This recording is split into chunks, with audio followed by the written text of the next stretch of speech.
چرا و چگونه زاهد والنسیا تونست در مسابقات قهرمانی جهان در برابر قهرمان 2 دوره جهان کامران قاسم‌پور عملکرد خیلی خوبی داشته باشه؟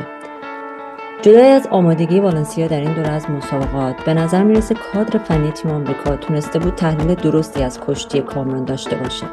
اول اینکه میدونستن برای امتیاز گرفتن از قاسم‌پور و رد شدن از گارد مستحکمش نیاز به خسته کردن این کشتیگیر دارن و برای این کار تصمیم گرفتن که به جای مستقیم حمله کردن با حفظ فاصله و نشون دادن‌های فیک و متوالی باعث باز شدن گارد کامران بشن.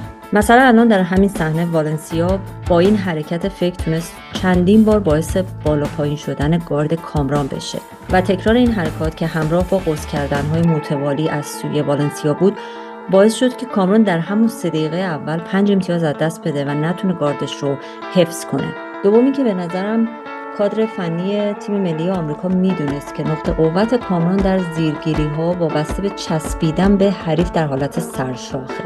مثلا توی این صحنه زیرگیری کامران در مقابل حریف مغولی رو نگاه کنید. اینکه چطور به حریف میچسبه و در واقع برای زیرگیری در حالت سرشاخ میتونه حریف رو نزدیک به خودش نگه داره و بعد اقدام به زیرگیری کنه. به نظر میاد تیم آمریکا کاملا روی این شگرد کامران کار کرده بود و دیدیم که چطور والنسیا اجازه موقعیت سازی از طریق این تکنیک رو اصلا به کامران نداد. این روند خود به خود باعث شد که در انتهای مبارزه هم که کامران 2 بار تونست زیرگیری خوبی انجام بده، در واقع نتونه این زیرگیری رو به سرانجام برسونه و در واقع از لحاظ روانی کاملا نتیجه مسابقه 7-0 عقب موندن روی عملکرد کامران قاسم‌پور کاملا تاثیر گذاشت و دیگه کامران نتونست کامبک کنه و امتیازات از دست رفته رو جبران بکنه. بنابراین آمریکایی‌ها از 2 طریق کامران رو شکست دادن. یکی این که به این نتیجه رسیدن که خیلی با کامران نباید قاطی شد و تلاش کردن که با قوس کردن‌ها و حمله‌های فیک